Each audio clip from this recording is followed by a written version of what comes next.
नमस्कार दोस्तों, स्वागत है आपका हमारे YouTube channel doctor S Tiwari classes में। आज जो हम पढ़ाएंगे वह सबसे पहले व्याकरण पढ़ाएंगे। आपको पहले ही बताया गया था कि टीजीटी, पीजीटी, नेट, जेआरएफ और अन्य प्रतियोगी परीक्षाओं में जितने भी कंपटीशन में पूछे जाते हैं उससे संबंधित वीडियो आपको समय समय पर मिलते रहेंगे। आज जो हम शुरुआत करेंगे सबसे पहले व्याकरण से शुरुआत करेंगे और बीच में जो है आपको साहित्य से भी वीडियो मिलते रहेंगे। व्याकरण में सबसे पहला चैप्टर जो हमारा होगा वर्णमाला होगा। वर्णमाला की शुरुआत करेंगे आज, लेकिन सबसे पहले वर्णमाला जो आता है वह व्याकरण के अंतर्गत आता है। तो सबसे पहले हम समझ लें कि व्याकरण होता क्या है, व्याकरण का साहित्य में क्या योगदान है। तो व्याकरण शब्द की उत्पत्ति जो है तीन शब्दों से मिलकर हुई है, वि धन आ धन करण। इन तीन शब्दों से मिलकर व्याकरण शब्द की उत्पत्ति हुई है। अब व्याकरण कहते किसको हैं? किसी भी भाषा के अंग प्रत्यंग का विश्लेषण और विवेचन करना ही क्या कहलाता है? व्याकरण कहलाता है। और व्याकरण वह विद्या है जिसके माध्यम से हम किसी भाषा को शुद्ध बोल सकते हैं, शुद्ध लिख सकते हैं और शुद्ध पढ़ सकते हैं। व्याकरण एक नियम से नियमित होता है और जो है वह नियम जो है भाषा में शुद्धता प्रदान करता है। तो सबसे पहले भाषा क्या होता है? व्याकरण हम जानेंगे कि व्याकरण क्या करता है, भाषा को शुद्धता से पढ़ना सिखाता है, हमें उसे लिखना सिखाता है और व्याकरण के माध्यम से ही हम उसे संयमित करते हैं। अब भाषा, भाषा क्या है? भाषा शब्द की उत्पत्ति भाष धातु से हुई है। कई बार परीक्षाओं में पूछा है कि भाषा शब्द की उत्पत्ति किस धातु से हुई है, तो भाष धातु से हुई है और जिसका अर्थ होता है वाणी को व्यक्त करना। भाषा के माध्यम से ही हम अपने वाणी को क्या करते हैं, दूसरे के सामने व्यक्त करते हैं और दूसरे के बातों को हम ग्रहण करके उसका प्रत्युत्तर देते हैं। तो भाषा के माध्यम से ही यह संभव होता है। भाषा की परिभाषा अनेक विद्वानों ने दिया है, लेकिन बाबूराम सक्सेना ने कहा है, बाबूराम सक्सेना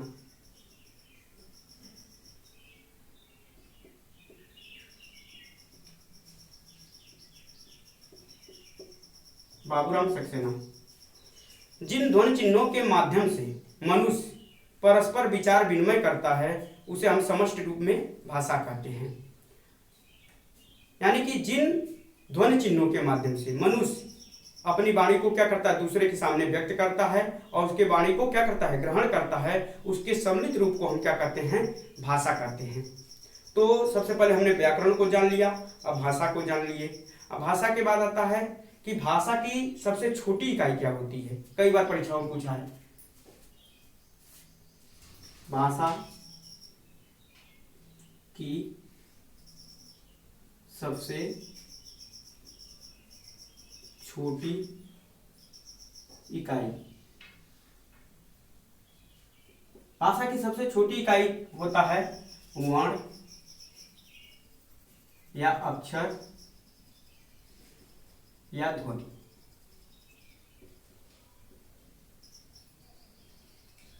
कई बार परीक्षाओं में पूछा है, तो पूछता है कि भाषा की सबसे लघुतम इकाई क्या होती है या भाषा की सबसे छोटी इकाई क्या होती है। तो आप उत्तर लगा सकते हैं वर्ण, अक्षर या ध्वनि। तीनों में से कोई भी ऑप्शन होगा तो वो सही माना जाता है। अब इसमें हम बता दें कि भाषा की सबसे छोटी इकाई वर्ण, अक्षर और ध्वनि में अंतर क्या है। इन तीनों चीजों के अंतर को देखते हैं।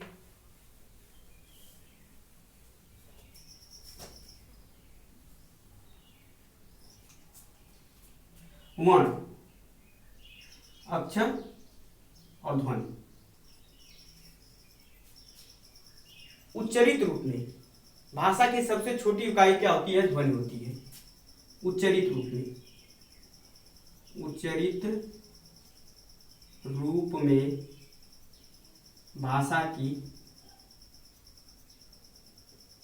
सबसे छोटी इकाई या लघुतम इकाई, क्योंकि जब भी हम किसी चीज का उच्चारण करते हैं तो वह क्या है, ध्वनि के माध्यम से करते हैं। जैसे हमने कह दिया क का उच्चारण कर दिया, तो जब हमने क दिया तो क जैसे ही हमने बोला वह क्या हो गया, ध्वनि हो गया। तो अगर पूछता है परीक्षाओं में, ऐसे भी क्वेश्चन बना सकता है, अभी तक बनाया नहीं है लेकिन ऐसे भी पूछ सकता है कि उच्चरित रूप में भाषा की सबसे छोटी इकाई क्या होती है, तो वह क्या होती है, ध्वनि होती है। और जब कोई व्यक्ति बोल देता है, क बोल दिया गया, यदि उसको हम क को क्या किए, लिख दिए यहाँ पर, तो इसे लिपिबद्ध कर दिए। तो लिपिबद्ध रूप में भाषा की सबसे छोटी इकाई, लिपिबद्ध रूप में भाषा की सबसे छोटी इकाई, लिपिबद्ध रूप में भाषा की सबसे छोटी इकाई क्या होती है, तो अगर पूछता है तो वर्ण होता है। वर्ण और अक्षर एक ही बात है, वर्ण या अक्षर दोनों एक ही चीज है।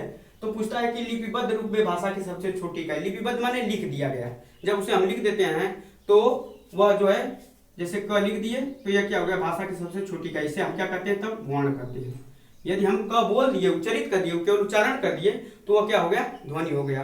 तो इस प्रकार जो है उच्चरित रूप में भाषा की सबसे छोटी इकाई क्या होती है, ध्वनि होती है। और लिपिबद्ध रूप में भाषा की सबसे छोटी इकाई क्या होती है, वर्ण होता है।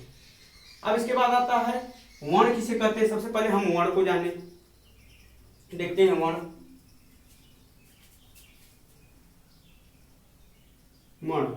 वर्ण किसे कहते हैं, जिसका खंड न हो, जिसका खंड न हो उसे वर्ण कहते हैं।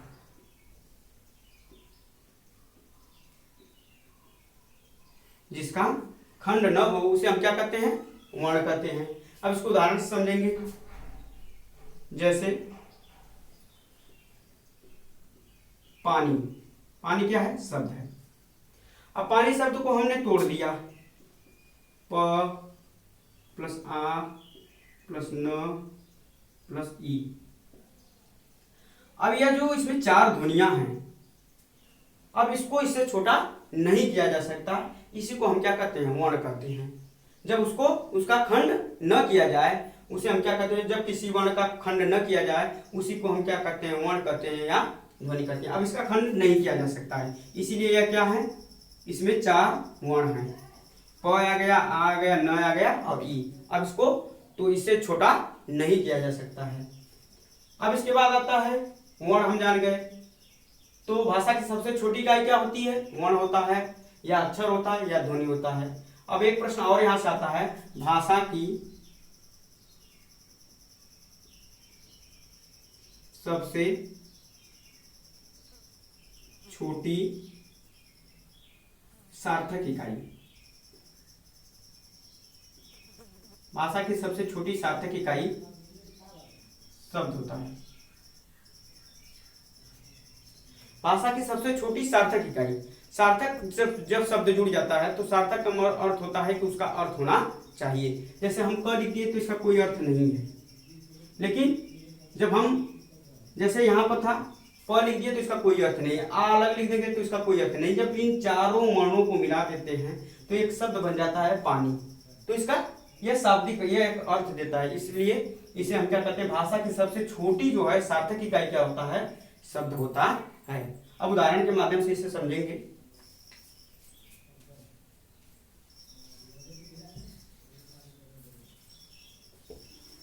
उदाहरण देखते हैं।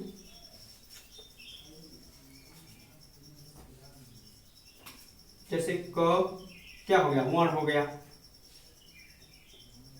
इसमें तो कर्म, कर्म ही, कर्म ही पूजा है। अब यहां इसके माध्यम से हम समझेंगे क क्या है, यह क्या है, क क्या है, यहां पर वर्ण है। वर्ण, दो या दो से अधिक वर्णों को मिला देते हैं तो किसका निर्माण होता है, शब्द का निर्माण होता है। अब देखिए कर्म में क्या है, दो या दो से अधिक वर्ण मिलकर क्या बनाए, शब्द का निर्माण किए। इस प्रकार यहां बन गया, वर्ण के बाद क्या आता है, शब्द। और दो या दो से अधिक शब्द मिलकर जो है पद का निर्माण करते हैं। तो कर्म ही क्या है, पद हो गया।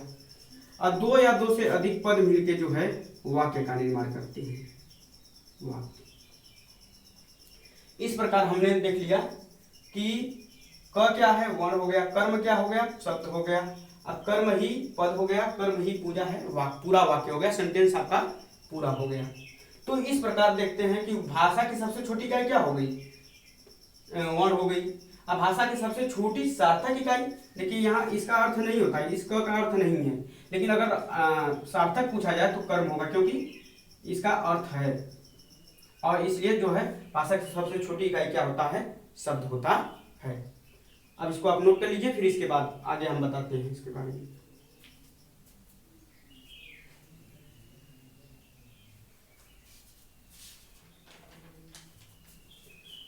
अब देखेंगे वर्णमाला। अब तक हम वर्ण के बारे में पढ़े, व्याकरण किसे कहते हैं, भाषा किसे कहते हैं।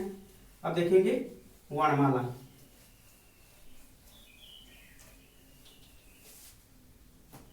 वर्णमाला, वर्णमाला की परिभाषा क्या होती है,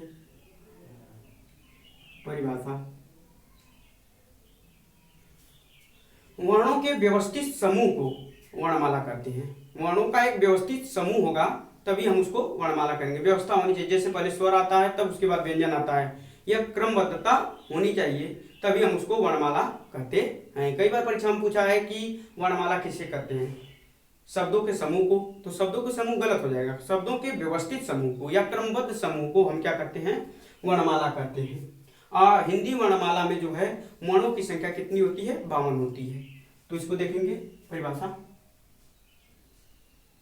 वर्णों के व्यवस्थित समूह को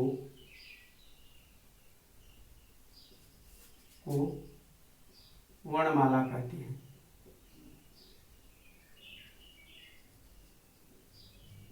वर्णों के व्यवस्थित समूह को वर्णमाला कहते हैं। हिंदी में वर्णों की संख्या कितनी होती है, कई बार परीक्षा में पूछा है कि हिंदी वर्णमाला में वर्णों की संख्या कितनी होती है, तो 52 होती है। हिंदी वर्णमाला में वर्णों की संख्या, हिंदी वर्णमाला में वर्णों की संख्या कितनी होती है, 52 होती है। अब हम पढ़ेंगे कि वर्णमाला के कितने भेद होते हैं। तो उच्चारण की दृष्टि से, उच्चारण की दृष्टि से वर्णमाला के भेद,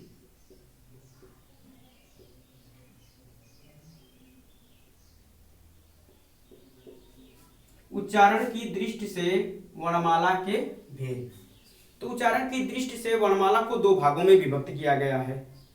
पहला है स्वर, दूसरा है व्यंजन। पहला है स्वर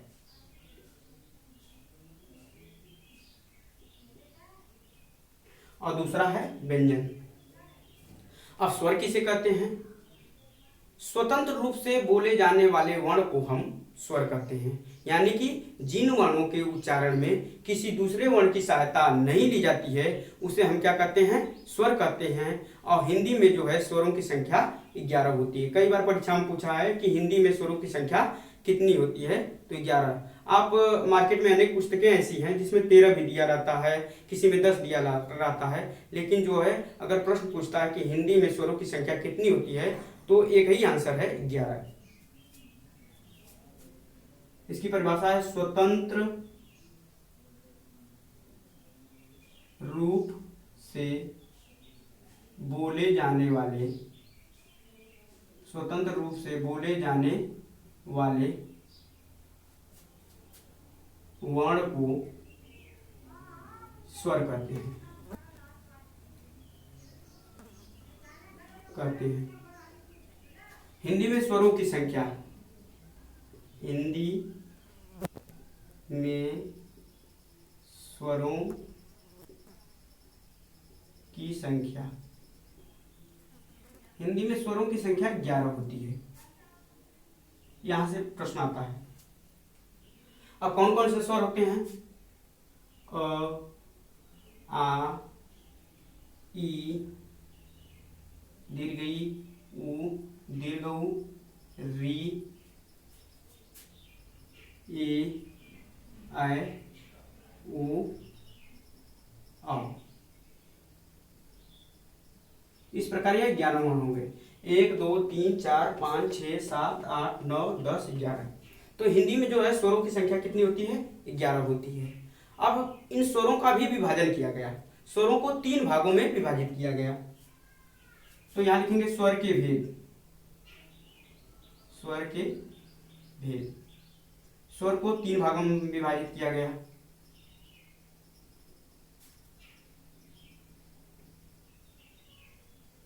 ह्रस्व स्वर,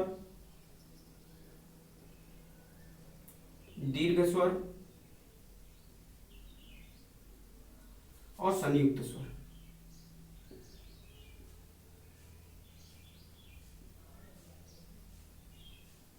अब ह्रस्व स्वर में कौन कौन से आते हैं और दीर्घ स्वर में कौन कौन से आते हैं, संयुक्त स्वर। सबसे पहले इसकी परिभाषा हम देखेंगे। ह्रस्व स्वर किसे कहते हैं? जिन स्वरों के उच्चारण में कम से कम समय लगता है उन्हें ह्रस्व स्वर कहते हैं या मूल स्वर कहते हैं। ह्रस्व स्वर को ही हम मूल स्वर भी कहते हैं। मूल स्वर, इसमें 4 स्वर होते हैं। अ होता है, ई होता है, उ होता है और री, यानी कि 4। परीक्षाओं में कई बार परीक्षाओं में पूछा गया है कि हिंदी में मूल स्वरों की संख्या कितनी होती है।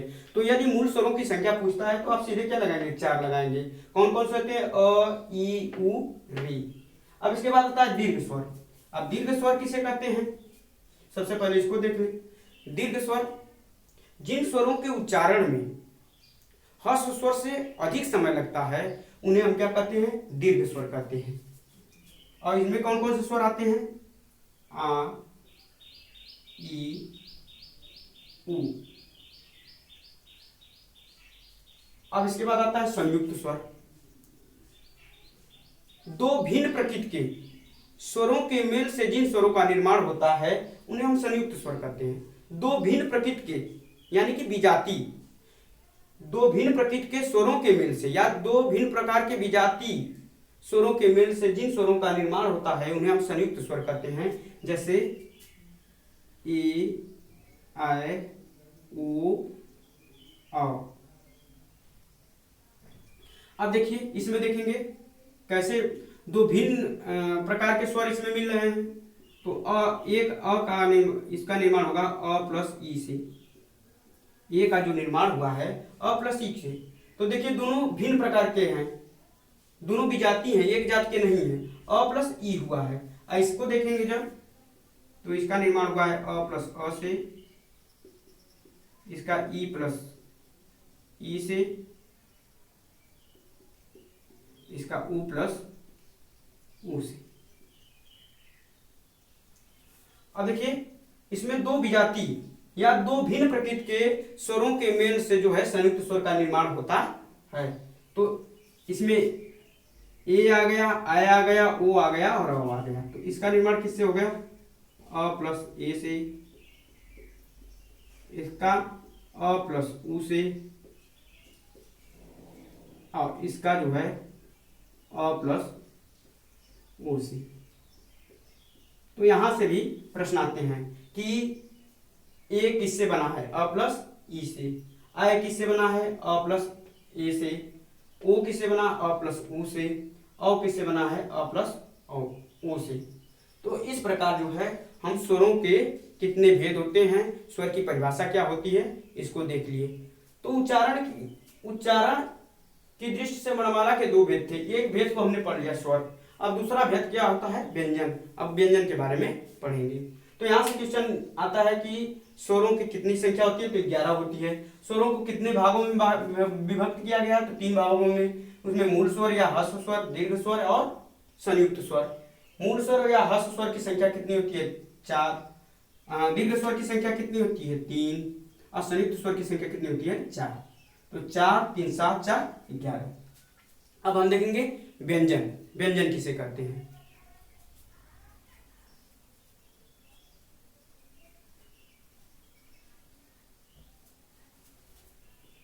व्यंजन देख लेते हैं।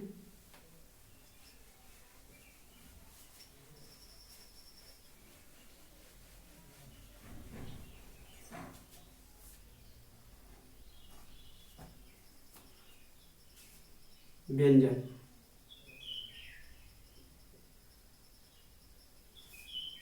व्यंजन की परिभाषा होती है कि स्वरों की सहायता से बोले जाने वाले वर्ण को व्यंजन कहते हैं, या जिन वर्णों का उच्चारण स्वर की सहायता से होता है उन्हें हम व्यंजन कहते हैं। और हिंदी में जो है व्यंजन वर्णों की संख्या 33 होती है। तो परिभाषा इसकी लिखेंगे, स्वर की सहायता से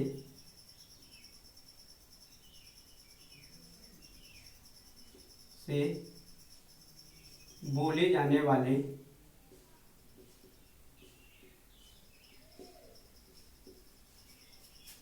वर्ण को व्यंजन कहते हैं।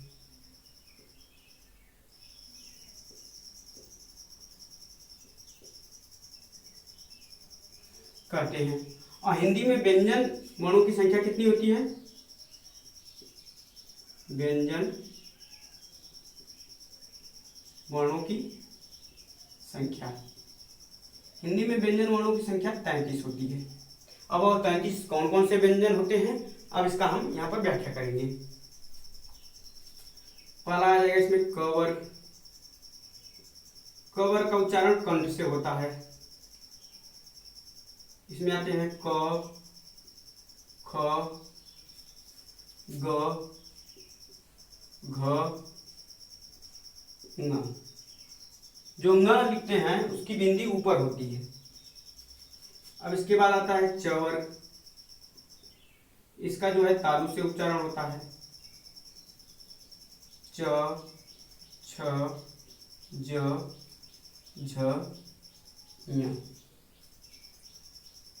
ट वर्ग इसका मूर्धा से होता है। ट, ठ, ड, ढ, ढ़। त वर्ग इसका दंत से होता है। त, थ, द, ध, न। इसके बाद आता है प वर्ग। ओष्ठ से इसका उच्चारण होता है। प, फ, ब, भ, म। और इसमें आता है अंतस्थ। अंतस्थ व्यंजन, इनकी संख्या 4 होती है। य, र, ल, व। ऊष्म व्यंजन,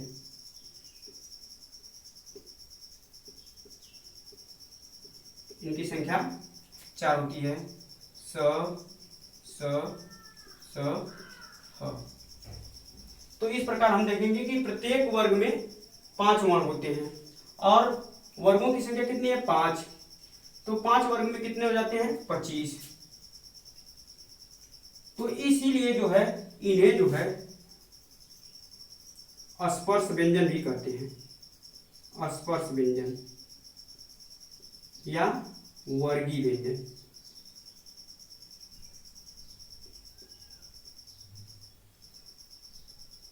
वर्गीय व्यंजन परीक्षाओं में कई बार पूछा है कि हिंदी में जो है स्पर्श व्यंजन या वर्गीय व्यंजन की संख्या कितनी होती है।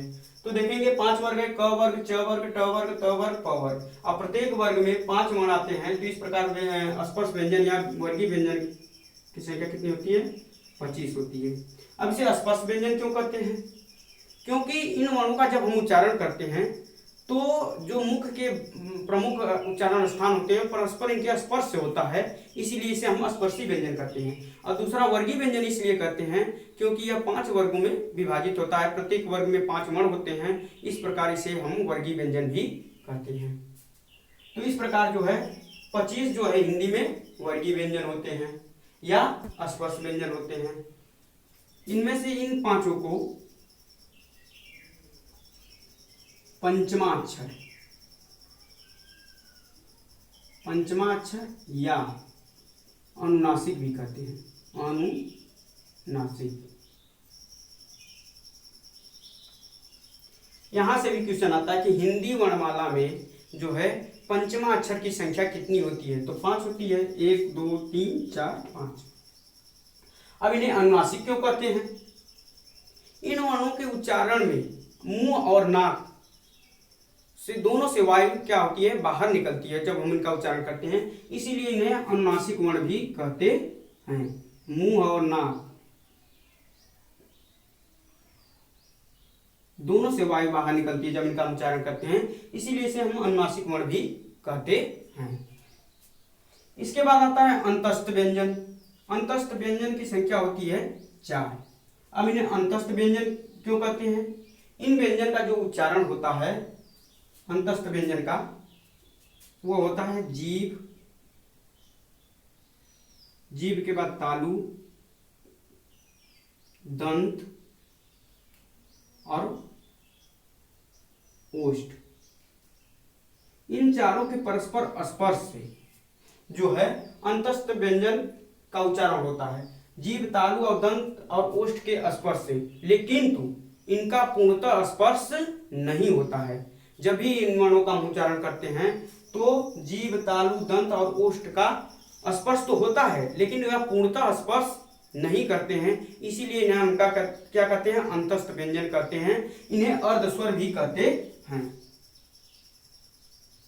अर्धस्वर, इन्हें अर्धस्वर भी कहते हैं।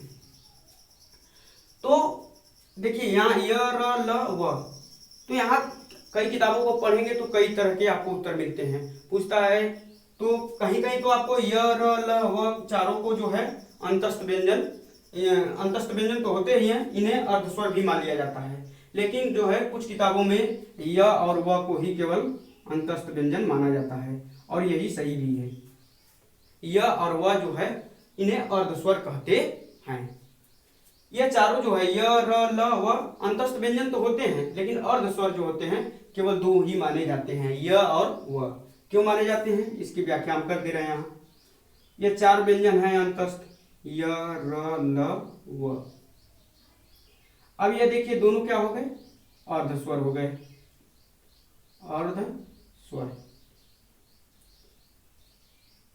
इसे जो है लुंठित या प्रकंपित वर्ण भी कहते हैं। और इसके बाद ल जो है, ल को जो है पार्श्विक व्यंजन कहते हैं, पार्श्विक व्यंजन। तो इस प्रकार यदि पूछता है कि अर्धस्वर की संख्या कितनी होती है, तो 2 होती है। अंतस्थ व्यंजन की संख्या कितनी होती है, तो 4 होती है। अंतस्थ व्यंजन इसे क्यों कहते हैं? क्योंकि जब भी इनका हम उच्चारण करते हैं तो इनमें जो है जीभ, तालु, दंत और ओष्ठ के परस्पर स्पर्श होता है, किंतु इनका पूर्णतः स्पर्श नहीं होता, इसीलिए इसे हम क्या कहते हैं, अंतस्थ व्यंजन कहते हैं। और इसे इसमें से य और व को अर्धस्वर कहते हैं, र को लुंठित या प्रकंपित वर्ण कहते हैं, और ल को पार्श्विक व्यंजन कहते हैं। यहाँ से कई बार क्वेश्चन आया है, इसको आगे भी बताएंगे। अब इसके बाद आता है ऊष्म व्यंजन। ऊष्म व्यंजन की संख्या कितनी होती है, 4। हिंदी वर्णमाला में ऊष्म व्यंजन की संख्या भी 4 होती है। अब इन्हें ऊष्म व्यंजन क्यों कहते हैं? जब भी इन व्यंजन का हम उच्चारण करते हैं, जब भी इन वर्णों का हम उच्चारण करते हैं, तो उच्चारण करते समय एक प्रकार का घर्षण होता है, एक रगड़ होता है, और उसके घर्षण या रगड़ से जो है वायु जो बाहर निकलती है वह गर्म हो जाती है, उसमें उष्मा हो जाती है, थोड़ा गर्म हो जाती है, इसलिए इसे हम क्या कहते हैं, ऊष्म व्यंजन भी कहते हैं। तो ऊष्म व्यंजन 4 होते हैं, स, श, स और ह। इन्हें जो है संघर्षी व्यंजन भी कहते हैं, संघर्षी व्यंजन। पूछता है कि संघर्षी व्यंजन कौन कौन से, क्यों संघर्षी करते हैं? क्योंकि जब भी इनका हम उच्चारण करते हैं, तो पहले ही बताया गया कि जब भी हम इन वर्णों का उच्चारण करते हैं तो घर्षण या रगड़ से होता है, यानी कि जब भी उच्चारण करते हैं तो एक संघर्ष करना पड़ता है, इसीलिए इसे संघर्षी व्यंजन या ऊष्म व्यंजन कहते हैं। अब इस प्रकार जो है व्यंजन की संख्या हमने 33 बताया था, इसमें से 5 वर्ग में टोटल कितने हो गए 25 और 4 29, 4 33। इस प्रकार जो है व्यंजन की संख्या कितनी हो गई 33 और आपके 11 स्वर हो गए, 11 स्वर हो गए और व्यंजन कितने हो गए 33।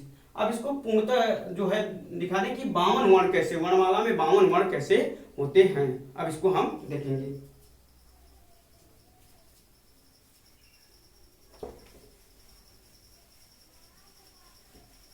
वर्णमाला में जो है वर्णों की संख्या 52 होती है।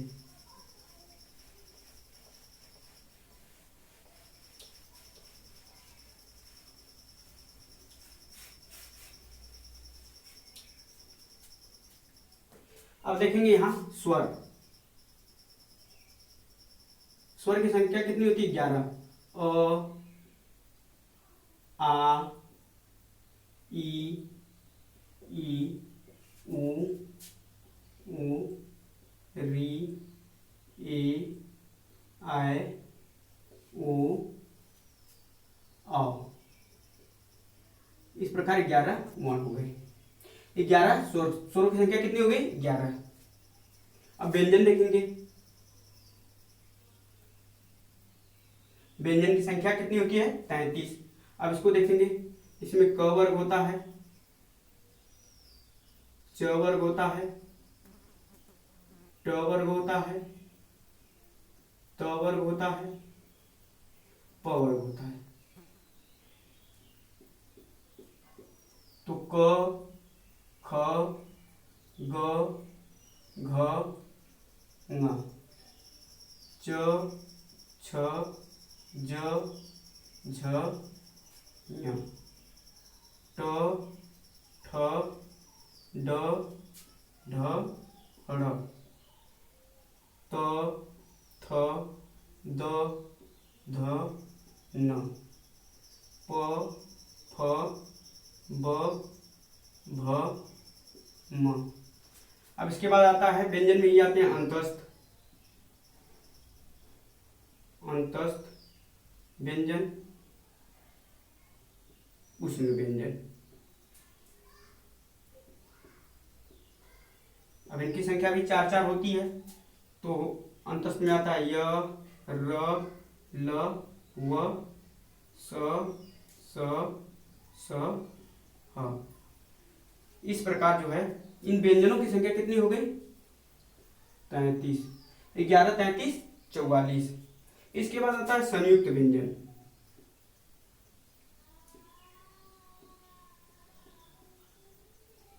अब संयुक्त व्यंजन कौन कौन से होते हैं, तो संयुक्त व्यंजन 4 होते हैं, छ, त्र, ज्ञ, स्र,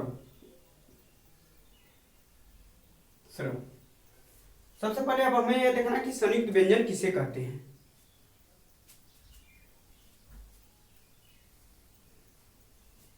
संयुक्त व्यंजन जिसमें दो भिन्न प्रकार के व्यंजनों का योग होता है उन्हें हम संयुक्त व्यंजन कहते हैं। दो भिन्न प्रकार के व्यंजन मिलेंगे तो वह संयुक्त व्यंजन कहलाते हैं। अब कैसे होते हैं, जैसे ये किससे बना है, क प्लस स से बना है, कई बार परीक्षाओं में यहां से आता है। त्र किससे बना, त प्लस र से बना है। ज्ञ किससे बना, ज्ञ प्लस य से बना है। स्र स प्लस र से बना है। अब देखिए दोनों में भिन्न प्रकार के, एक क है तो एक स जुड़ा है, त है तो र है। दो भिन्न प्रकृति के जो है व्यंजन आपस में जुड़कर जो है संयुक्त व्यंजन का निर्माण करते हैं। अब यहां से बहुत क्वेश्चन आता है, जब परीक्षाओं में पूछता है तो देखेंगे इसमें पहला वर्ण जो होता है वह आधा होता है, यानी कि व्यंजन होता है, यह आधा होता है। इसीलिए जब हम इसका स्पेलिंग जब छोटे थे तो पढ़ते थे कि इसका स्पेलिंग बताया जाता था के एस एच ए, तो के से क हो गया, एस एच ए इसका हो जाता था, क्योंकि इसमें जो है ये पूर्णतः व्यंजन, इसमें स्वर नहीं है। इसी प्रकार पहला जो वर्ण होता है संयुक्त व्यंजन, जब इसका त्र का देखेंगे तो आधा होगा, ज्ञ में ज आधा होगा, स्र में स आधा होता है। तो यह ध्यान देने की चीज है। यहाँ से बहुत क्वेश्चन आते हैं, ये बहुत इंपॉर्टेंट है। यहाँ से बहुत क्वेश्चन पूछते हैं कि त्र किससे मिलकर बना हुआ है, स्र किससे मिलकर बना हुआ है। तो 4 ऑप्शन दे देंगे, चारों ऑप्शन में आपको दे देंगे, उल्टा करके दे देंगे। पहला ऐसे दे देंगे, दूसरा क्वाला कर देंगे, एक ऐसे दे देंगे, ऐसे दे देंगे, ऐसे दे देंगे, ऐसे दे देंगे, फिर इनमें से कोई नहीं, तो आपका ऑप्शन ये सही है। तो ऐसे क्वेश्चन आते हैं, तो इसको ध्यान देने की चीज है। तो इस प्रकार संयुक्त व्यंजन की संख्या कितनी हो गई? 4। 11 और 33, 44, 4 48। अब इसमें आता है द्विगुण व्यंजन। द्विगुण व्यंजन, इसी को उत्क्षिप्त व्यंजन भी कहते हैं, उत्क्षिप्त व्यंजन।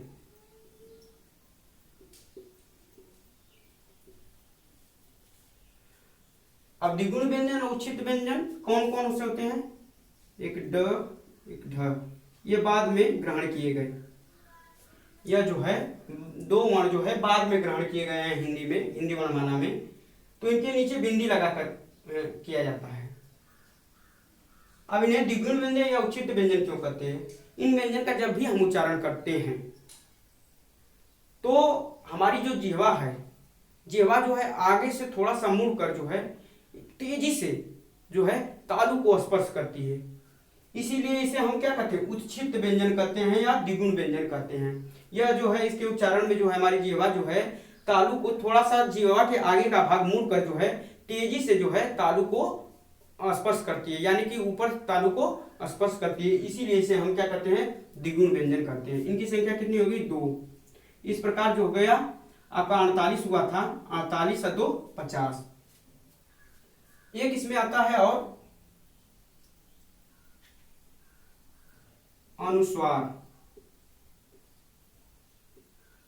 ऐसे होता है एक विसर्ग।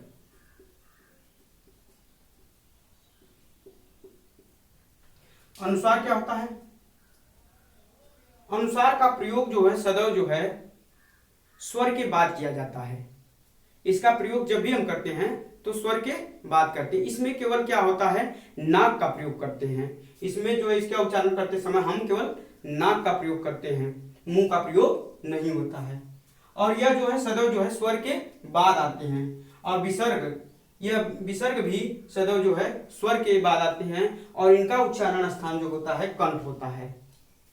अब ये देखिए क्यों स्वर के बाद आते हैं। जैसे मान लीजिए कोई शब्द ले लीजिए, हम ले लिए कंप।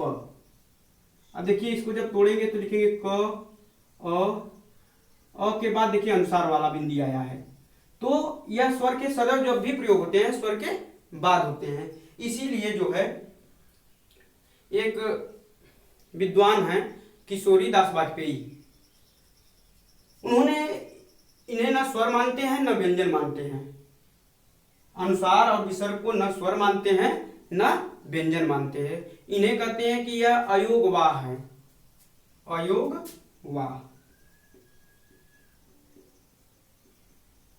पूछता है कि हिंदी में अयोगवाह वर्णों की संख्या कितनी होती है? तो 2 होती है। क्यों अयोगवाह होती है? कहते हैं कि न या तो स्वर है न व्यंजन है। क्यों स्वर नहीं है?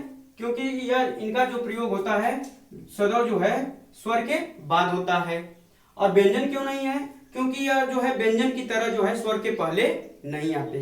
अब कोई भी स्वर व्यंजन होता है उसमें स्वर आता है, पहले व्यंजन आता है तब स्वर आता है। तो इस प्रकार जो है न इसका प्रयोग पहले होता है, व्यंजन की तरह पहले होता है, न स्वर के बाद में होता है, इसीलिए जो है इन्हें अयोगवाह कहा गया। तो इस प्रकार जो है आपका 11 और 33, 44, 4 48, 2 50, 2 52। तो हिंदी वर्णमाला में वर्णों की संख्या कितनी होती है? 52 होती है। आज बस इतना ही। अब अगले वीडियो में जो है आगे हम पढ़ेंगे। धन्यवाद।